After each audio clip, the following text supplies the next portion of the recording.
And we're live. Really excited today to be joined by Robbie Nevens, who is the co-founder of Lamptwist, someone we've also worked with.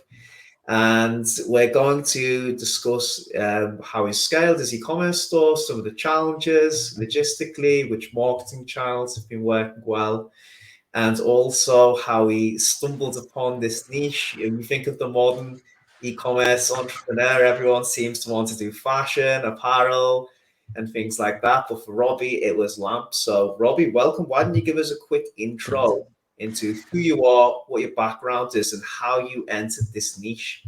Yes. Hello, Adam. Thanks a lot for the invitation. Together with my two co-founders, I started Lamptwist like 7 years ago, and we sell design lamps online on our webshop and also offline in our showroom here in Belgium. The idea was actually born from a side project that I was also doing together with my same co-founders, and we launched a platform for interior shops here in Belgium. And basically, we try to generate a database of high-end furniture shops, and we try to map them and create a database of all nice furniture shops that we discovered, and people could use a platform to find those nice shops around them and just as an inspiration in general. They could also use filters like based on their style, modern, vintage, country style, and so on. Next to that, we also developed a feature where the shops itself could upload some of their items that they wanted to destock out of their current showroom. So basically, we gave them small web shop features on our platform.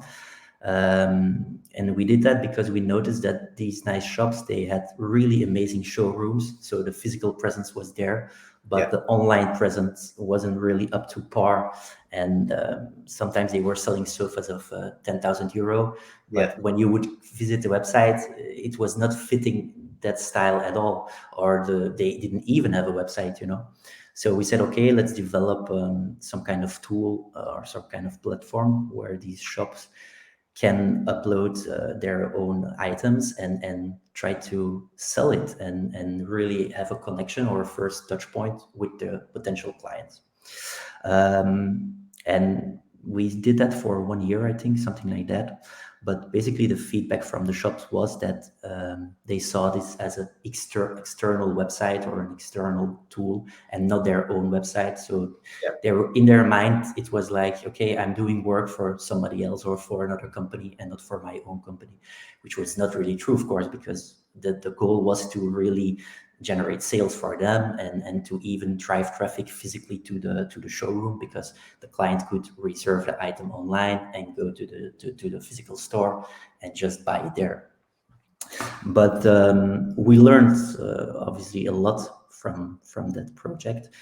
We got to know all the nice furniture shops, and we got to see where they were located exactly and where there was still a lot of potential. But we also saw that obviously online there was still a lot of potential, because all of these shops, they had no online presence and certainly not in a web shop style. So that's why we started with Lamptwist, and we started with lamps specifically because lamps are still pretty compact to send compared to bigger tables or sofas. So that's why we try to find a niche category within the interior scene, and it became lamps. It's super interesting. It's such a, like I said, unconventional route to go down. But I know as well, when I used to live in London and actually in different places, you walk past these brick and mortar retail places, and they have super expensive, really beautiful like sofas and kitchens and lighting. And Mhm, mhm. I always think when I pass these stores, obviously there's people who go in, right, and they need to make like one sale every 2 days. But Sure. how do people find out about stuff like this and get into it? It's interesting. Yeah, I always compare it a bit to the experience you have at a 1, 2 star, 3 star restaurant, Yeah, if you go there, everything is correct, from going to the toilet, it's really nice, and nowadays when you would go to their website, it's also part of the experience, let's say. But 5 or 10 years ago, it was not really like that, and it's all part of the experience. And when I would like to go to a restaurant and I look at the website and it's not really containing the information that I want, or not, or it's really ugly, I'm already tempted to maybe not go to that restaurant, you know. So yeah, it's for us, we saw the opportunity there, and we did it. Interesting. So how quick were you to sort of prove the like product market or concept of the business? Like, did you get sales straight away, or was it a bit of a slog in the beginning? Did you ever Yeah. feel as though this is not going to take off, or did you quickly find traction? Yeah, our vision from the start was a bit to compare, no, sorry, not compare, combine well-known brands with emerging brands, young designers, and so on. Because also from the previous project, we saw that a lot of the shops here in Belgium, they sell mostly the same brands. And so when a potential client would visit 5 different stores, he always sees the same brands passing by, the same items, and so on. So we said, okay, that's a bit strange. It's not really what we want, because we also want to be an inspiring platform or inspiring shop. We want that people see something new, and we started directly with offline and online showroom and web shop. And we did a first fair with a very small stand of 10, 15 square meter, where we highlighted a lot of the lamps of brands that there were not known at all, but that we found very cool, that were of new designers, even some people or some designers that were just graduated or even still studying, you know. And we just put it there on the fair, where there were a lot of other big brands around, and showrooms that were existing already since 50 years. And the feedback from the people there was really amazing, because they finally saw something new, something cool, something that they never saw before, you know. And with the feedback that we had there, we really believed in the concept that, or we started to believe in the concept that we wanted to do. And yeah, from there we started off. And certainly the first 2-3 years, it was not always as easy, but yeah, we're still growing. Good stuff. So you managed to get going in the end. So the most people we speak to on here, like, and I know we've just been back and forth about this a little bit before we went live, but starts off with Shopify these days. You guys are on PrestaShop. What's been your experience working with PrestaShop? And obviously, I know you're sort of thinking about your next move at the moment. What made you decide to go with it in the beginning? Yeah. So here in Belgium, we have the challenge of the languages, Yeah, which is we speak French and Dutch, and also a lot of English, of course. And our team is also a mix of French and Dutch people. I'm Dutch speaking myself. My 2 co-founders are French speaking. So we immediately said from the start, okay, let's do a website in 3 languages, which is very challenging in terms of marketing as well, because all of the product descriptions need to be in the 3 languages. When you send out an email, you have to decide, okay, I can do it only in English, or do we really make it personal, and do we do it in the language of the client? But so yeah, for that, I did the choice of PrestaShop.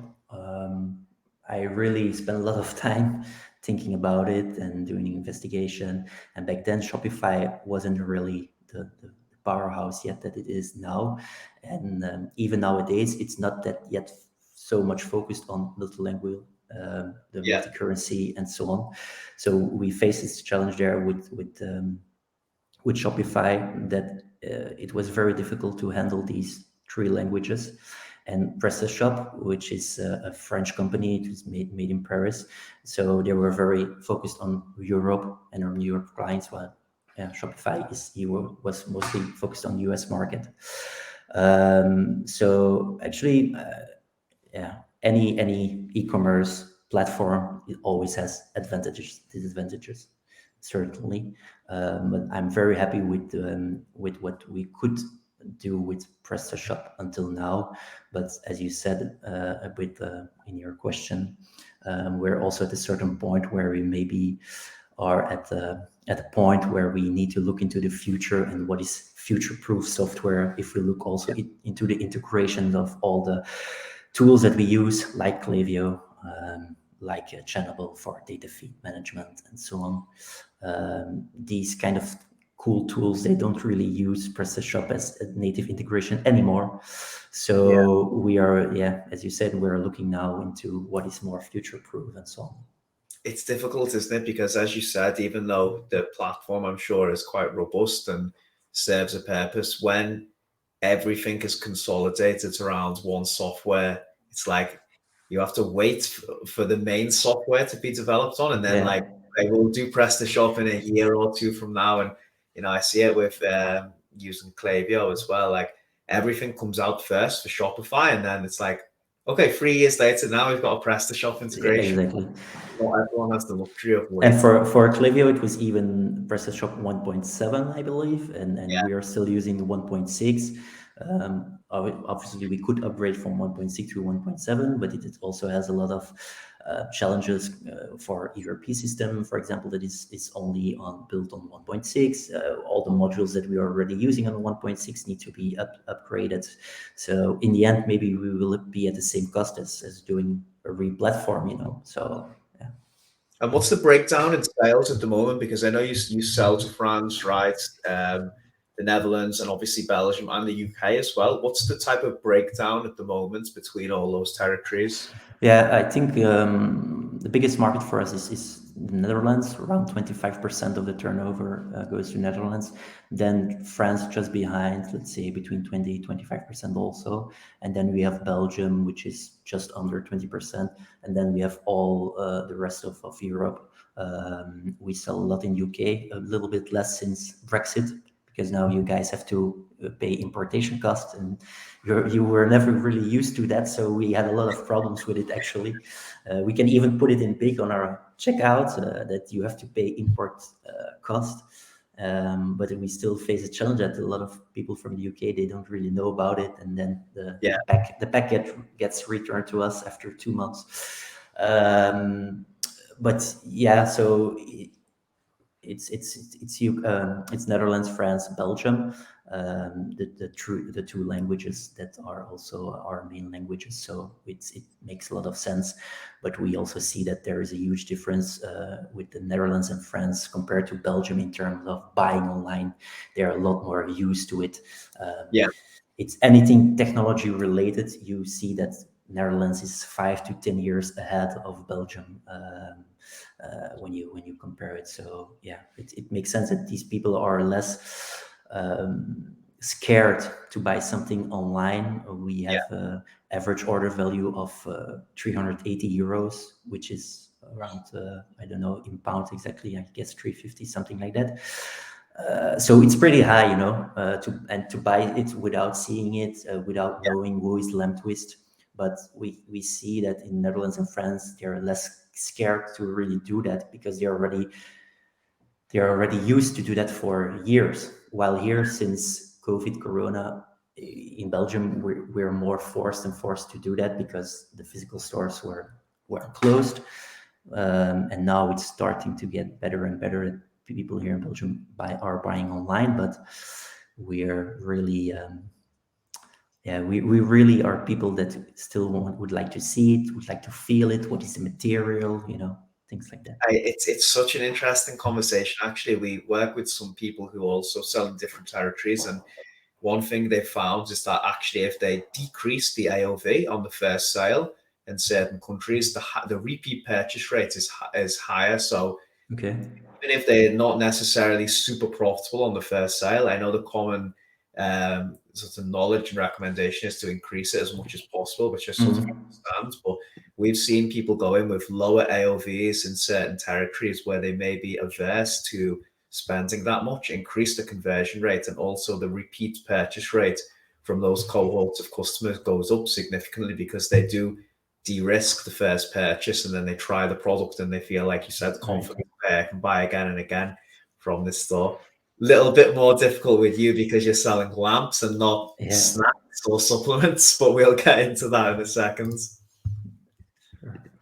Quick quote, Costin, 380 euros AOV is impressive. So it sounds like you've got to do 3 times as much work compared to most people who just sell in the UK or the US with the language barrier. But I know we mentioned a little bit about SEO. How did you gain traction in the beginning? Which marketing strategies got you going, and what are you using today? What does it look like?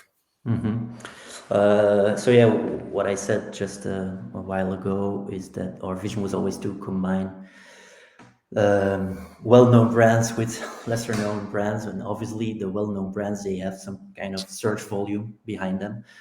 People know the brand, or they know a specific type of lamp that brand is selling. So there is already some search volume for these brands, and that's why these brands are also very important for us to pull the customer to our site, and at the same time then maybe show them also some nice cool lamps that he has never seen before. And obviously things like Google Shopping, Google Ads are very good channels for us, and certainly Google Shopping because it's very visual. People see immediately the image of the lamp that they want to buy. Plus, they can compare it immediately to our competitors, the price, I mean. So that is working very well. Text advertisements were never really working or converting well for us because it could be about the category in general, like design lamps or design floor lamps and so on. And the customer journey from that point is still very broad, and it could be that we have right now, I think, 2,500 lamps on our website, but it could be that it doesn't totally fit the style that the customer is looking for. But in March from last year, I think, I started to test again with text advertisement together with Channable, which is a data feed tool basically.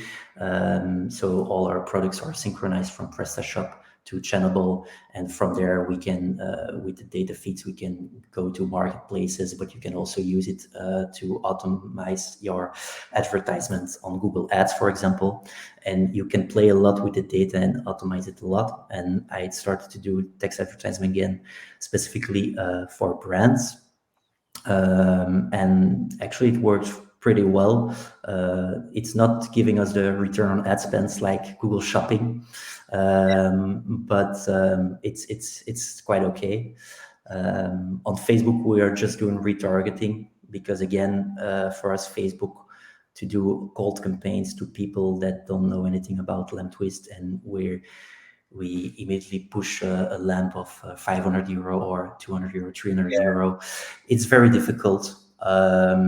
So, but retargeting, for example, it's going really well. A bit like with email marketing with Klaviyo.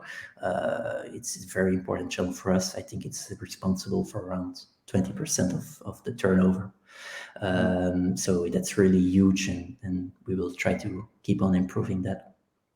That's so interesting, isn't it? It sounds like you've put a lot of emphasis on people who maybe are in the marketplace already with direct search intent. Have you found anything work well for cold audiences and bringing like brand awareness? Because this must be, as you said, you've got a high AOV, you're still like a relatively small business, right? And like not everyone, it's not something you buy on an everyday basis, lamps. So is there anything that worked well in that regard? You mean on cold marketing, cold campaigns? Cold marketing, yeah. Not that much, not a lot.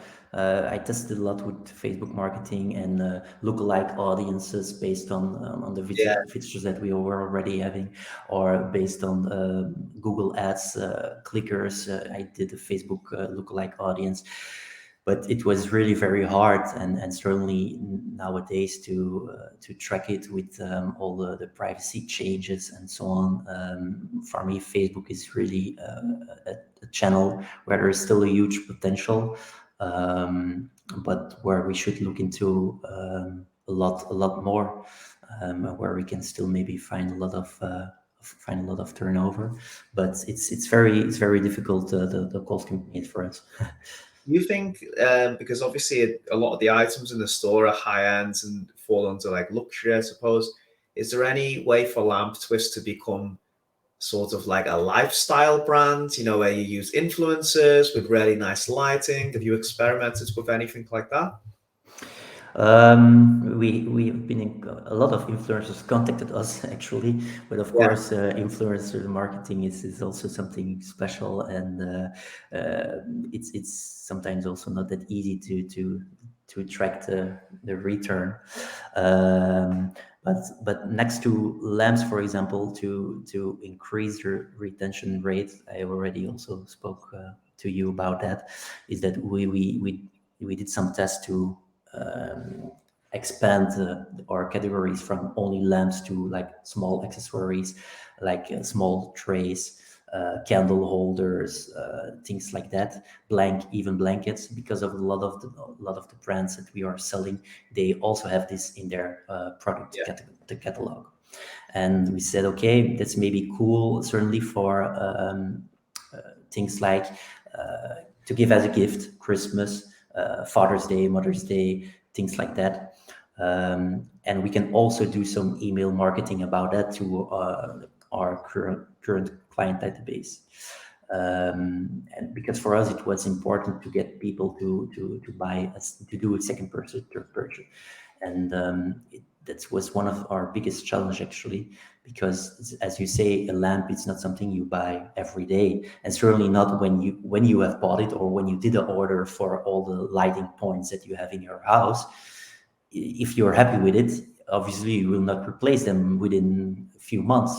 So that's why we introduced this new category on the website, just as it started out as a test yeah, to see if people would also like to buy these smaller kind of things, and we could email them about it, to say still looking for the perfect gift, something like yeah. that.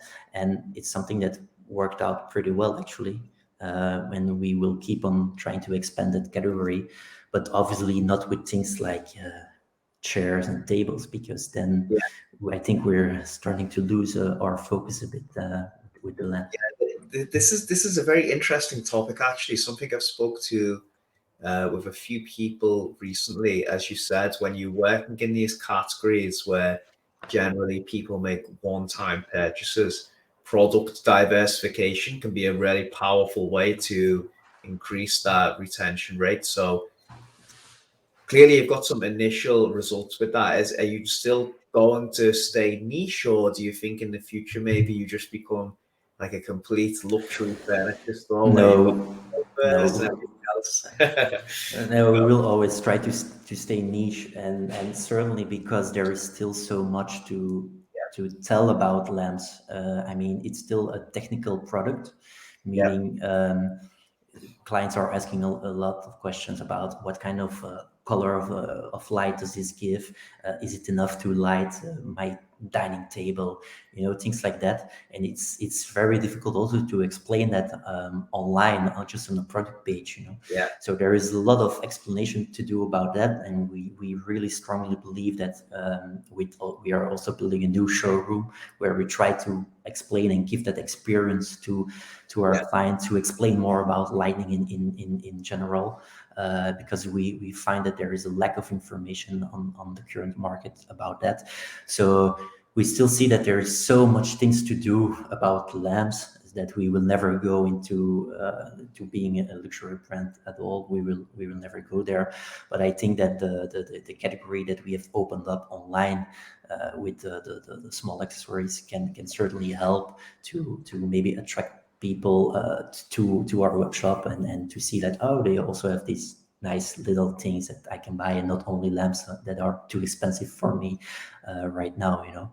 So really, that's also something, if we were thinking about a new website, new web shop, or a new showroom, there are so many things that we want to explain better, and learn to people also, and give them really the experience of how we see light and so on. So, and that's really where also our expertise is, I think, because of course I have an IT background, but I learned a lot about yeah, lighting in general during during these 7 years.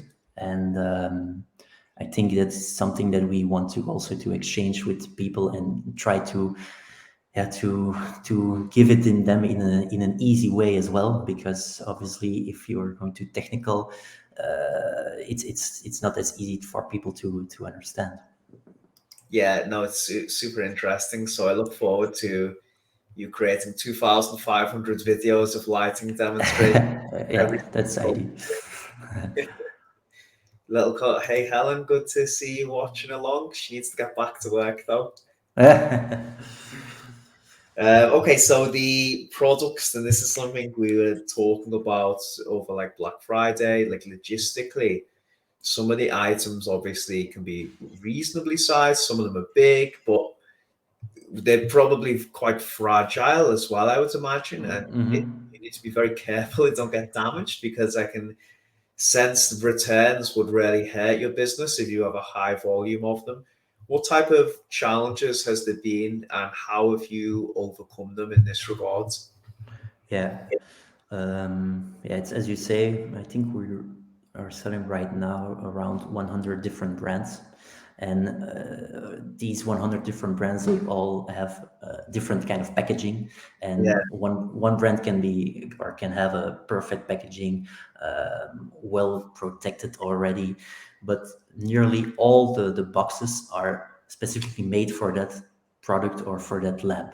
So that's already a very good starting base, let's say, because most of them, because it's like a high value item, it's design, and they also think about the unboxing process.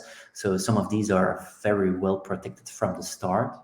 But when we order them to the suppliers or to the brands, we mostly receive them on a pallet, because we order them in bulk, or we order 5 of them and not just one. While most of the orders that we have online is just about one item, so we need to ship it just in a single box. So then, depending on the destination, if it's from Belgium to Netherlands or to France, the road is not that long. But depending on the destination and on the fragility of the lamp, we just try to double pack it with an extra outer box, or we try to protect it again ourselves. But obviously, that's also taking some time from the logistic team, plus some expenses. Can they be loved? But adding €1 or €2 for each box, for each carton box, in the end, if you have a lot of orders, it's also taking a lot of margin, plus all the extra protection paper or whatever that you put inside to protect the box.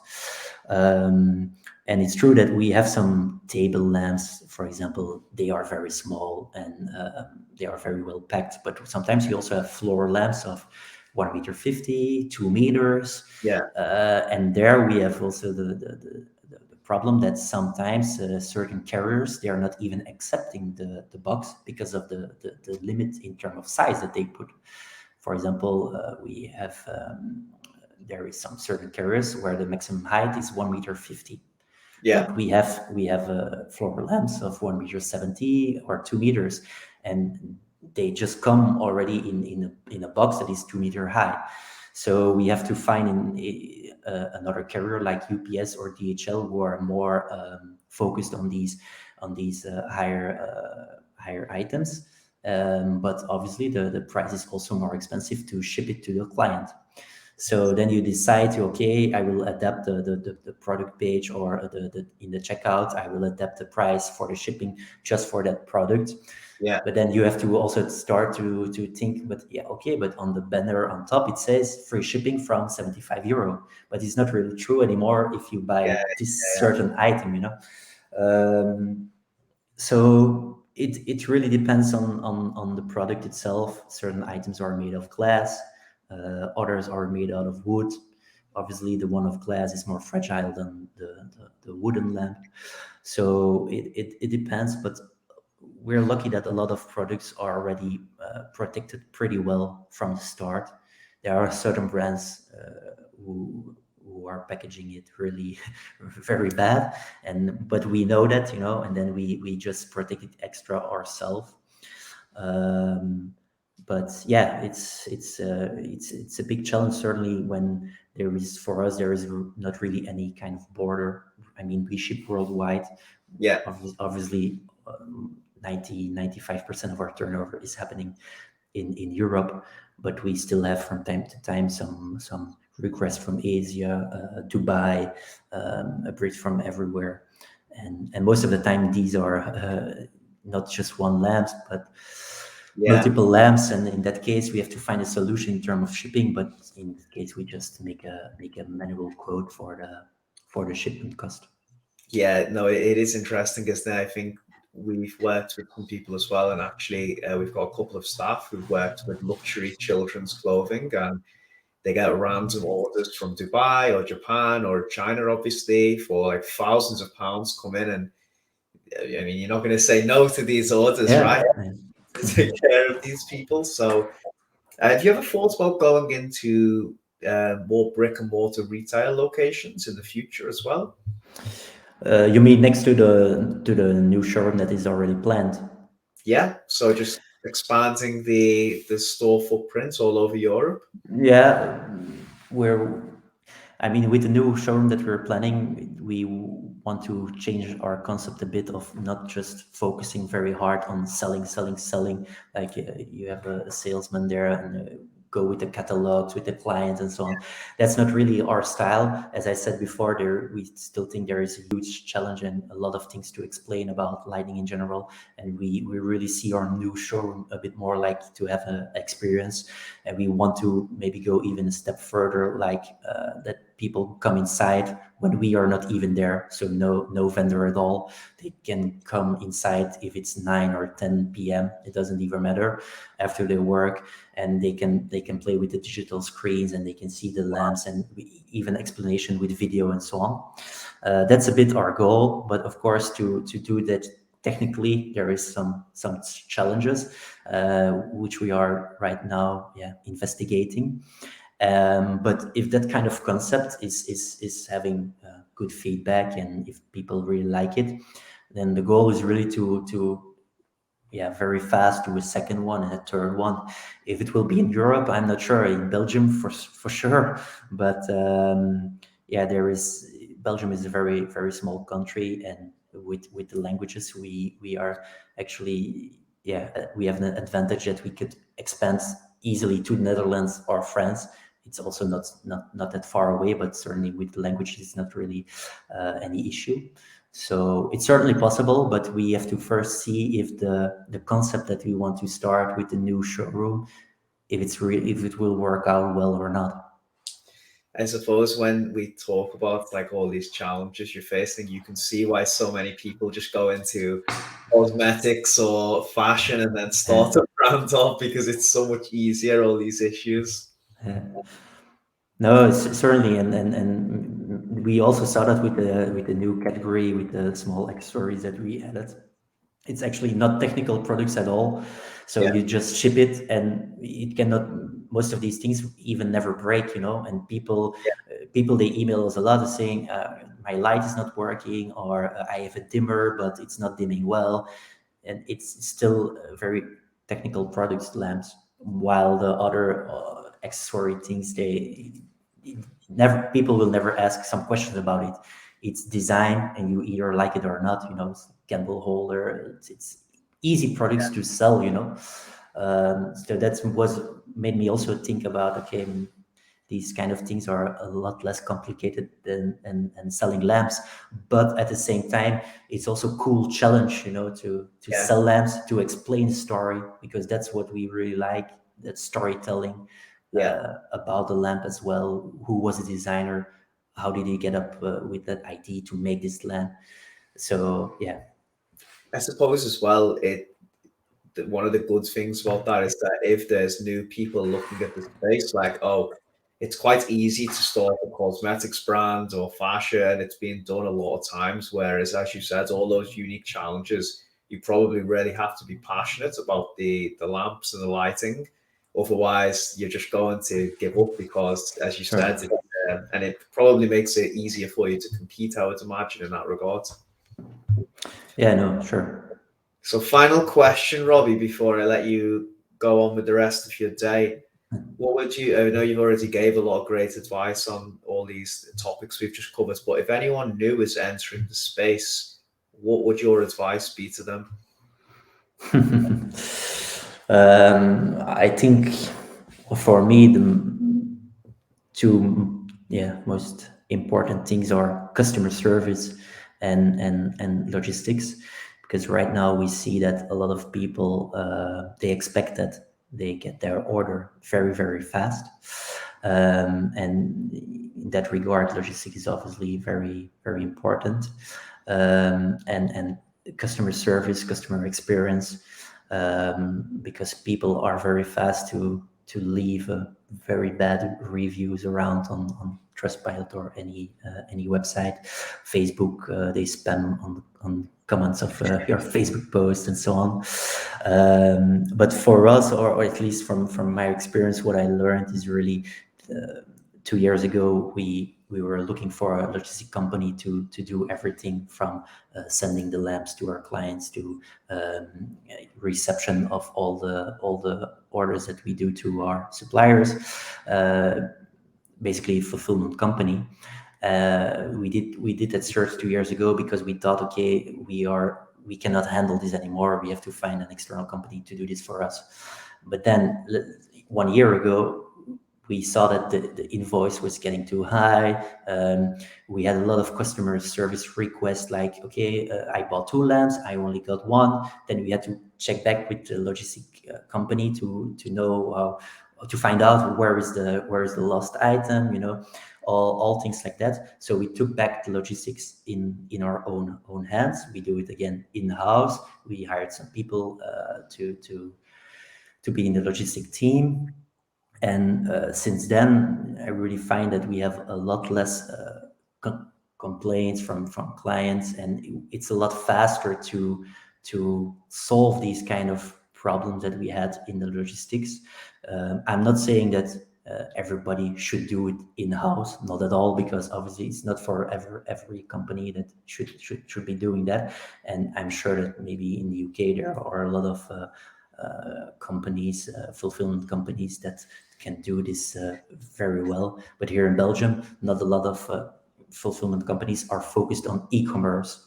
And we have a lot of going in, going out, a lot of transfers within one day. While most logistic companies here, they just work with containers or big shipments to Asia and the whole world basically, but not like us shipping one lamp to that client, shipping one lamp to there, shipping one lamp to there. So, and we also have a lot of SKUs, for example. So for us, it made sense to take it back in-house, and it was one of the biggest things or the best things that we have done. Again, also because logistics and customer service almost go hand in hand, let's say, because a lot of the questions from customer service is, when will I get my order, or the tracking is not moving, all things like that. So we always need to go back to logistics and interact with them if we would like to have an answer on those questions. I think as well, when you, or if you ever move to Shopify in the future, you'll see there's a lot of automated solutions. So automated texts and emails that go out that notify the customer based on your shipping integration immediately, like where it's up to, how long it's going to be with them. And yeah, a lot of these pains, customer headaches tend to disappear. I want to just finish quickly on this question from Costin. So how do you deal with negative reviews? Very good question. I still look at them myself personally, because whenever there is a 1 or 2 star review, I get a notification in my mailbox, and I try to see the case and try to find out what really happened or why this client is mad. And a lot of times we already had a discussion with the client, or saying, okay, instead of the 3 weeks, that 3 weeks delivery time that was on the product page, it became maybe 2 months, but it's just because the supplier has issues, maybe sometimes to manufacture the item or for whatever reason. I think it's very important to reply to them and to explain the situation so other people can certainly read about it also and try to understand also your point of view. It could, a lot of people also ask for compensation in whenever they had something bad that happened. Obviously, it's not always possible to do that because it's not because the manufacturer has 2 months of delay that we get a compensation for that. I mean, they don't do that on purpose. So in that case, we try to look a bit on, okay, how can we satisfy the client? But it's for me, it's very important to then react myself to get them to know that we are still a very small team, make them feel like we're human, and not like a big team of 1,000 people, and to just let him understand the situation, and that this delay, or because most of the negative reviews are about the delivery time, that this delay is in general, it's for every store. It's not only for Lamptwist that it's taking 2 months. It's for any other shop, unless they have stock, of course. But it's not happening a lot in our industry. So it's 2 months of delay for any other shop as well, and that's what I'm trying to let people understand when they leave a negative review. Sounds like just being honest and transparent with people is the best thing, and I would agree. I reply to him like I would reply to a friend, and like a very direct approach, or even called him, not even emailing, but at least replying to the negative review on the platform where they left the review, but then also just calling to see how he reacts, and people really like that you take the time to just take the phone and explain them the situation, even if you already did by email. You just repeat it, and they really appreciate it. Yeah, they just want touch points of affirmation, just letting them know that, like you said, you understand their pain and you're going to solve it for them, most importantly, and usually they calm down, hopefully. Yeah, exactly. Cool, Robbie. Well, thank you very much for your time. If anybody has any further questions, feel free to drop them on LinkedIn. Robbie, I'll give you a tag. So if anyone wants to reach out to Robbie personally, you can find him there. Sure. Otherwise, it's been a pleasure. Really appreciate your time. Thank you very much for joining us. No problem. Thank you for the invite. It was nice. Perfect.